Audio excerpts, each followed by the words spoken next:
Mr. President, Your Excellencies, the Russian aggression against Ukraine in violation of the UN Charter must serve as a wake-up call. As we condemn the use of force against a sovereign nation, the killing of civilians, the forced disappearance of children, the destruction and displacement, we have an obligation to remember.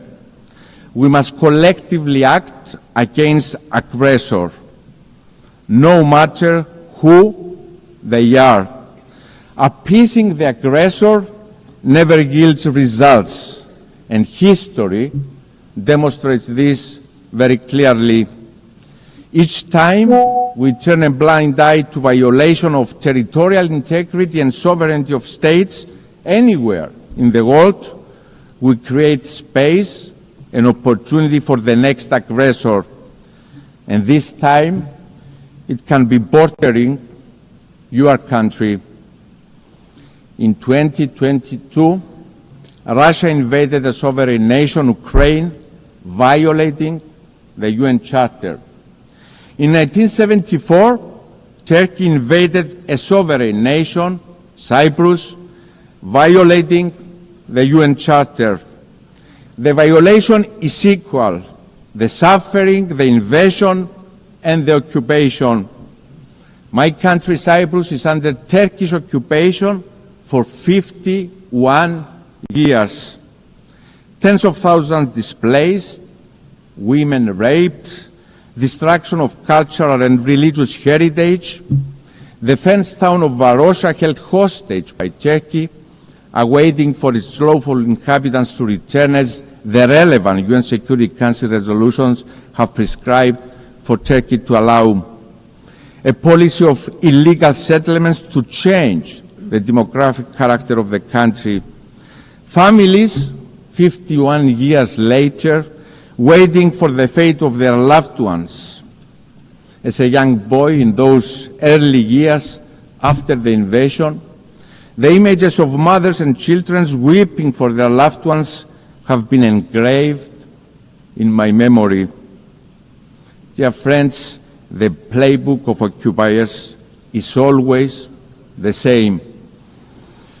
Your Excellencies, from this very podium yesterday, Mr. Erdogan preached the word on peace and accountability. He pointed the finger to others for crimes Turkey itself commits every single day. That is selective sensitivity and hypocrisy of the highest form. Illegality cannot yield legality. Illegality stemming from use of force cannot be recognized, no matter who is the perpetrator is, no matter who the victim is. Ladies and gentlemen, politicians are judged not by their words, but by their actions. It is what distinguishes politicians from leaders. Cyprus has proven time and again that it is a reliable, responsible actor. A country that not only talks the talk, but also walks the walk of responsibility. And my call to Mr. Erdogan is to join that path of responsibility, to end the occupation through negotiations for a comprehensive settlement that will reunify Cyprus in a bizonal, bicommunal federation with political equality, always in line with UN Security Council resolutions, European Union law, values and principles. This is the only way. Therefore, let me repeat, the call for responsibility is the loudest for my own country.